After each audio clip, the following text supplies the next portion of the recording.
Welcome to r/slash Prorevenge, where OP manages to shut down an honest-to-God terrorist. Our next Reddit post is from Uncommon Optimist. I'm a 30-year-old guy. I met this 22-year-old girl while I was working at a national park, and she was a housekeeper on a work visa. We instantly hit it off, and within a month we were in a relationship.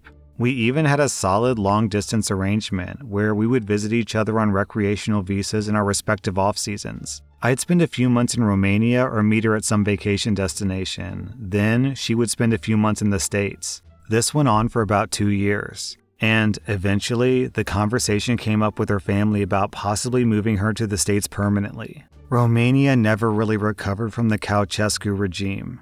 And political and economic corruption makes life pretty unpleasant for a lot of people. Her marrying and moving to the US meant that her mom wouldn't have to worry about her daughter having a good life. I arranged for a sponsorship and proposed to her. It seemed like my dreams were coming true. Then, about a month after she's all settled in, I get a message from her best friend back home. She sent me a year's worth of screenshots wherein my fiancé bragged about conning me into paying for her residency. Meanwhile, she cheated on me with 8 different men. In her friend's words, "You're a good man and you don't deserve this." So, over the following 2 weeks, I reported her to ICE and Homeland Security for a conversation her brother and I had over a bottle at one point. He bragged to me about how he had done time in prison for smuggling weapons to Turkish terrorists, and how, on several occasions, she had been his lookout. As you can imagine with the whole war on terror thing, this was not taken lightly.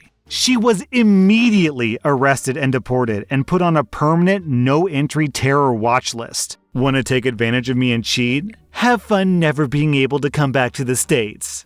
Our next Reddit post is from Captain Bow Bow. This is the story of Mike. Mike managed the warehouse of a hospital. This hospital was built in the 50s in the center of the town. A stadium was built on one side, the Justice Hall on another, and a school on the third side. There was also a military barracks and 2 other medical buildings around. So the streets were always crowded with cars searching for parking. One day, when opening the gate of the landing dock, Mike noticed a little car parked in the hospital internal court, near the 2,000-liter liquid oxygen tank. Of course, this is absolutely forbidden because 1, this is private property. 2, driving around this private court is very difficult. And 3, liquid oxygen is explosive. A car or truck hitting that tank would be a major hazard. It was a small Italian car, the kind commonly used as a second car or to travel in the Dolomite Mountains where the roads are very narrow. So Mike makes some calls. The car isn't owned by someone of the warehouse or the nursing staff. No doctor would have such a small car. The receptionist made public announcements asking visitors to move the badly parked car, to no avail. 18 hours later, the car is gone. Okay, problem solved. But the next day, the car was back. So Mike placed the same calls and got the same result. This time, Mike called the cops. The cops can't tow the car away because it's a private area. The hospital won't do anything without the cops getting involved. However, when it was time to close the warehouse, the car was gone again. On the 3rd day, when Mike opened the landing dock, the car was already there. And this time, it was a real problem. A 35T truck from Germany had to come into the courtyard that day. There's no way that truck could reach the dock without hitting the car or the liquid oxygen tank. This car had become a clear and present problem of security. The warehouse workers exchanged ideas of what to do, but all feasible solutions had already been tried. And just then, someone from the maintenance team passed by on a forklift with a pallet of plaster bags. The idea struck everybody at the same time. There is no way that a tiny Italian car could weigh more than 1 ton of plaster. So Mike went to go see the forklift driver while the team searched for a wood pallet. Slowly, and with many precautions, the forklift driver slid the pallet under the car, lifted the entire car, and then drove down the street to drop it off in a nearby street. Within 10 minutes, the cops were notified that a car was parked in the middle of the street blocking traffic. Said car was towed away in less than half an hour. 2 days later, rumors ran around the hospital. It was the car of the director's wife. She worked in a medical building some streets away. When the hospital found out that Mike did this, everyone waited to see what would happen. Mike was called to the director's office. As soon as he arrived, he started to explain himself. "Yes, I know that it's your wife's car, but..." The director went, "What? No, I called you for an entirely different matter. I warned my wife several times. She had it coming, that grunt." I think the funny thing about this story is that Mike tried to get the cops to tow the car, but they wouldn't, so he just moved the car to public property, parked it illegally, and then called the cops. So in the end, the cops still had to tow it. Where there's a will and a forklift, there's a way. Our next Reddit post is from Onaplinth.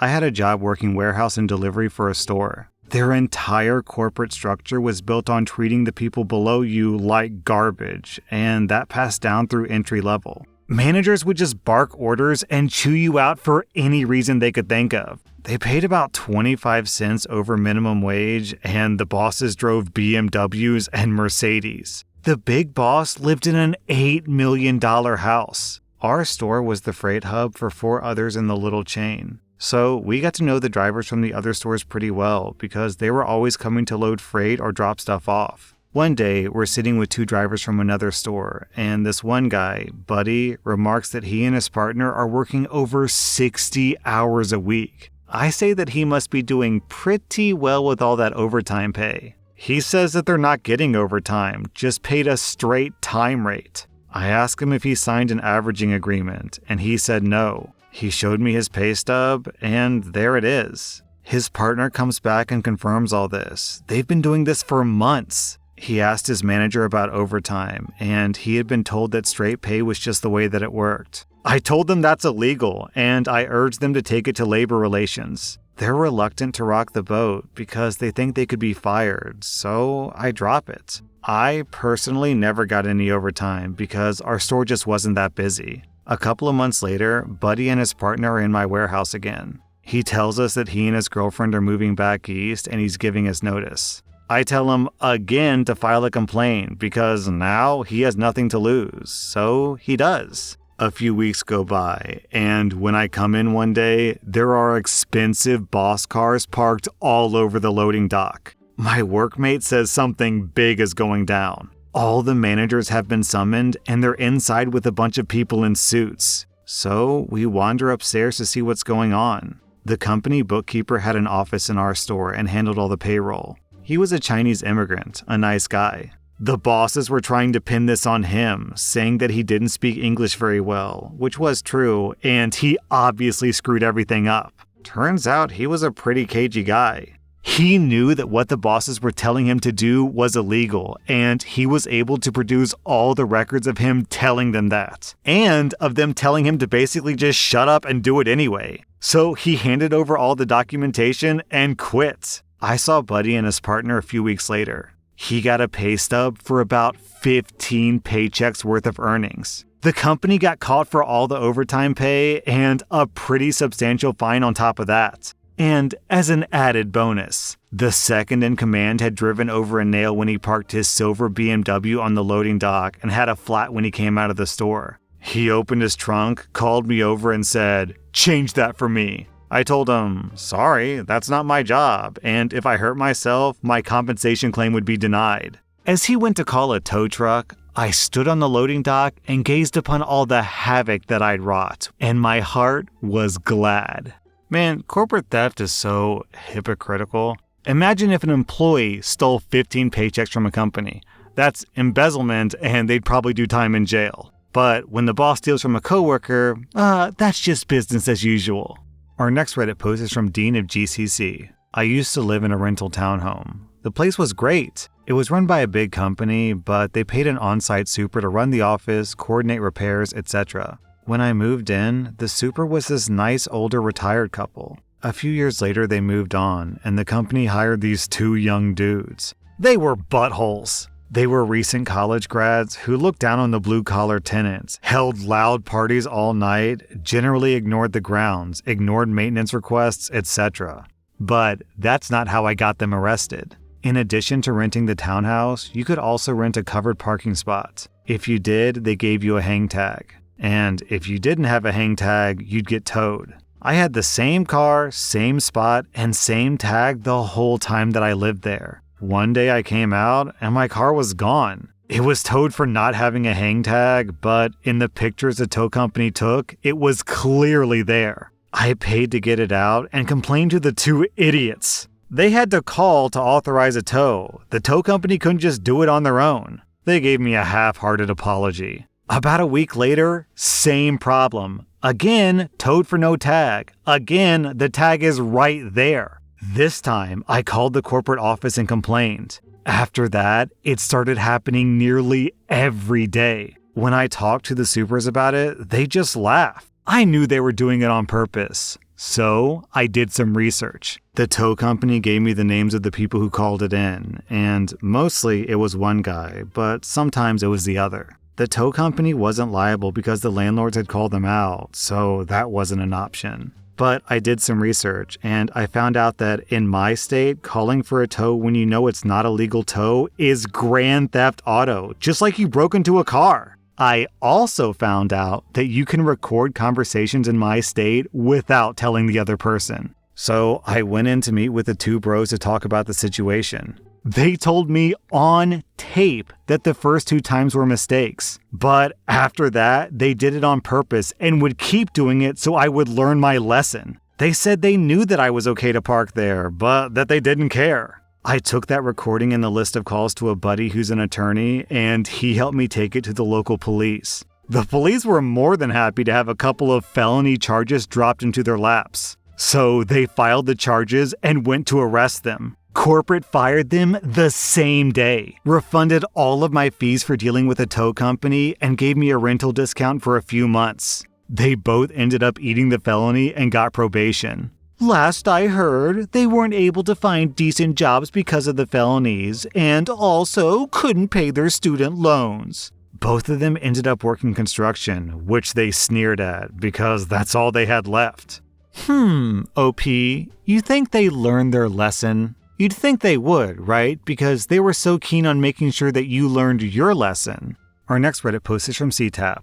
Back in 2008, I got a convertible PT Cruiser for my birthday. Yeah, it's a bit stupid sounding, but it was cheap, super dependable, in great condition, and it was a freaking convertible. I definitely enjoyed the heck out of that car during the summer. My family did too, which is where the start of the story comes into play. My parents love to take cruises around in the car. They'll go to all sorts of different places, take the dog, and make a nice morning or afternoon out of it. Well, one day back in 2010, they were driving on the interstate with my sister and dog in tow.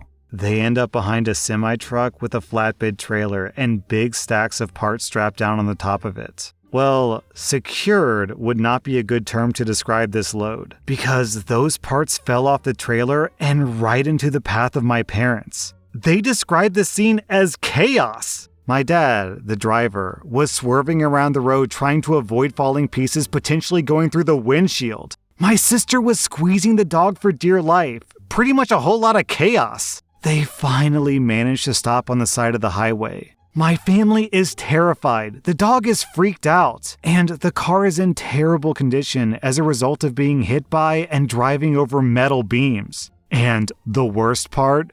The driver kept going. Didn't stop, didn't pull over. Basically, he just left the scene of an accident with the load still not secure. Here's where the Prorevenge comes in, and I do mean Prorevenge. You see, my mom is a buyer. A buyer is the person responsible for coordinating prices and purchases of materials from manufacturing and construction companies. And a cool fact about my mom, she is very good at this and has a lot of experience when it comes to part identification. And wouldn't you know it, there were parts all over the highway. So she, my dad, and my sister all go around collecting the metal pieces that had fallen off the trailer. We then went home, and she used her work experience to track down exactly where these parts came from. Keep in mind that the only thing she had to go off was a random string of numbers on each part that she retrieved. Not exactly easy for the average person, and it took her about a week to finally get to the end result of the research. My mom not only identified the company who produced the parts, but she could also identify where they were produced, the driver of the semi,